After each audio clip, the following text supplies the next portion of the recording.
Alright, I'm going to attempt to demonstrate sort of an old school painter's elevation technique using traditional watercolor approach.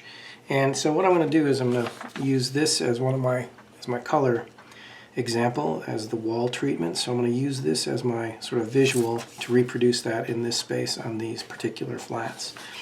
And what you can see I've already done to get started is I've taped down a piece of 140-pound cold press Arches paper to this piece of gator board.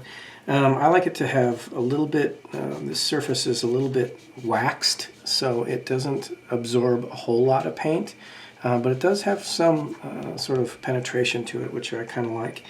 And then I use just traditional painter's tape to secure it. I didn't stretch it, mainly because this is a pretty small and it won't be a super wet process. So I've got my paint palette over to my right here, and I've mixed up two colors. I'm going to start this technique using basically a yellowish green color down here, and this reddish salmon-y type color up on top. And I tend to go a little brighter than what is in the example because I can always add washes to sort of dull it down. It's harder to go the opposite direction. If you start too dull or you start too drab, I find it's hard to get the depth that watercolor tends to give you if you do layering. So if you think about this as a multi-step process as opposed to one pass and you're done, you probably will have better luck that way.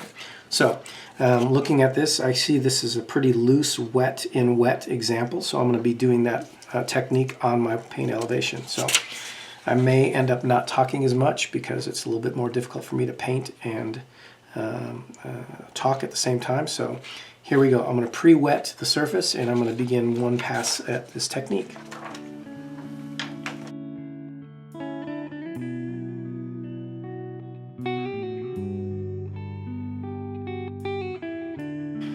Now I'm going to go right in with the brush. It's about I'd say a 1/2 inch size brush, and I've got my two colors. Like I said, pretty saturate color. So I'm going to go in here first.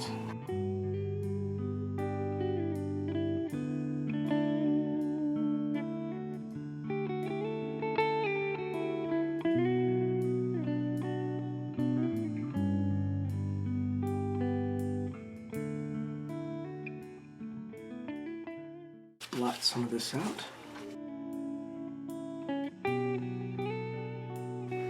Adds a little bit of texture to it before it completely dries, and also lifts a little of that saturate color out. But again, once this dries, you'll notice that it dries quite a bit darker, lighter.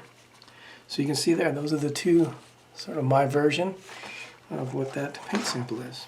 While that dries, I'm going to show you also what I'm going to be adding to the bottom wainscoting part. So here's my research image for that. So what I'll do is I'll mix up two lay-in colors to sort of do the base coat for this. Looks like sort of like a light oak potentially, or maybe a pine wainscoting. So that's going to go into this section down here. So now I've also mixed up my two wet blend colors, and they are these two palettes right here. The darker color and the lighter color. And yes, I know I have a very messy palette, but that's kind of the way I like to work. But those are my two colors that I'm going to use to lay in a base wet blend for this wainscoting. Now I could do a single color, do the lighter color completely over the entire surface, and come back and add in washes. That would be fine, but I tend to like to work both of them in at the same time. It helps me kind of get a little bit more movement in this piece starting. So here we go. I use two brushes, and again in this situation I'm going to pre-wet that area.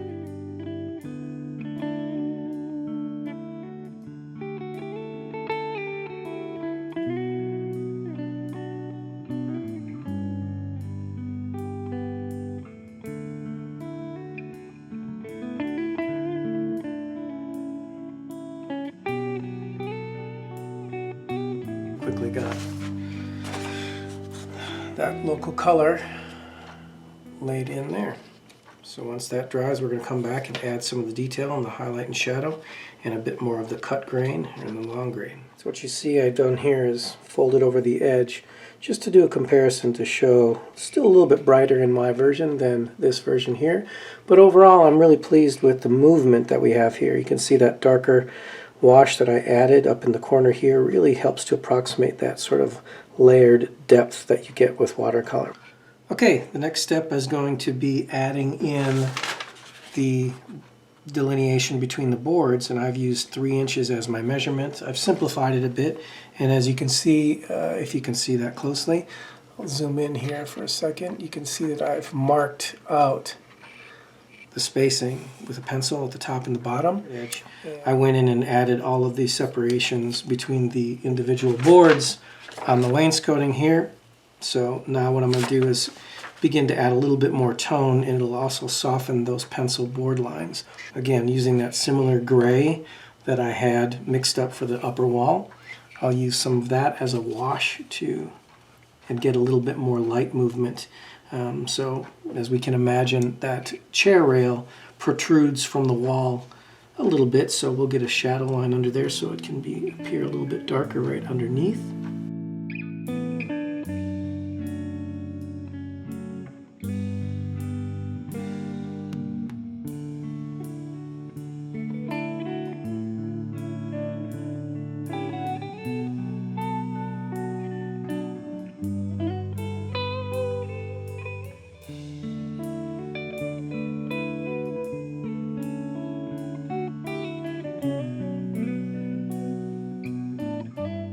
I'll also wrap it up by adding some highlight and shadow to this cream colored, what will end up being like a white or a cream colored crown molding, and we should be all set. So now I'm going to go in and tone this crown molding sort of a very pale blue-gray, just so it's not completely white. I can add highlights and shadows back into it. And I also pre-erased many of the pencil marks to sort of make sure that I don't have too many hard lines in that molding, and it also kind of gives me a little bit softer approach to the highlights and shadows, so they're not quite so cartoony. So I'm going to go in and get some of that removed before I begin to do just a general wash over the entire surface. Now, I'm also keeping in mind where the highlights will be based on the shape here on the profile of my crown molding. So I'm going to think of that, those shapes, thinking about the lighting coming in from this upper 45 degrees up and out angle. Local color. Again, I know this underside's going to be a little bit lighter.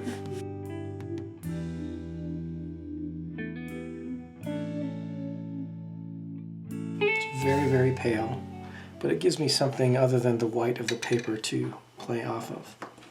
And I'll let that dry, and I'm going to come back in and do the cut shadows and also contouring of that cima reversa section of the molding that's near the top where the fillet is at the very top. I'm going to do the cast shadow from the chair rail onto the actual wainscoting. And I tip this back. I just use the ferrule of the brush to guide me as I pull it across. Just like that. You can see that nice shadow line that'll dry a little bit lighter. So it softens that bottom edge.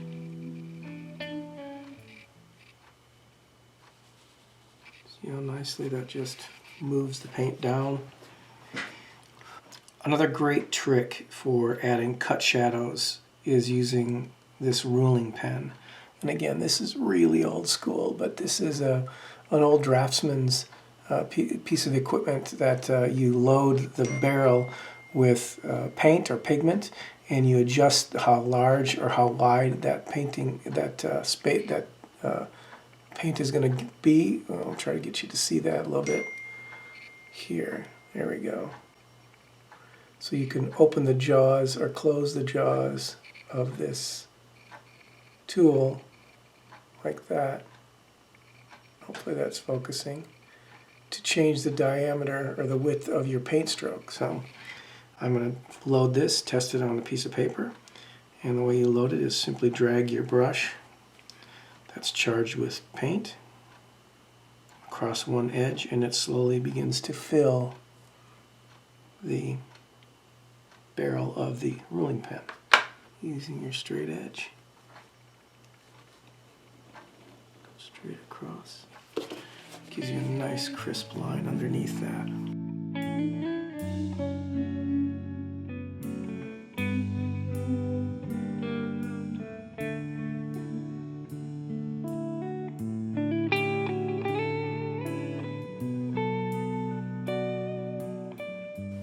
Okay, the last step in this process, just to sort of reveal what we have, is I'm going to go ahead and peel this tape up. And this is also a little bit of a trick.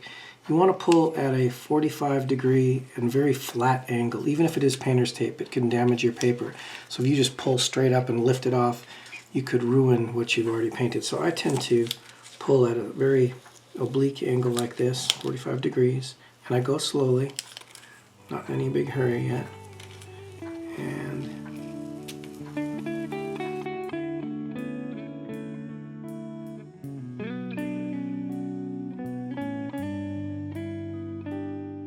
there you have it. Got a very simple painter's elevation that is hopefully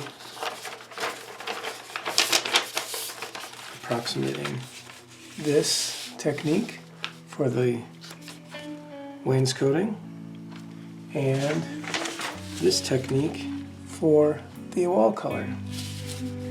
So, hope you've enjoyed this quick tutorial, and just keep in mind you can keep your paints thin and do layers.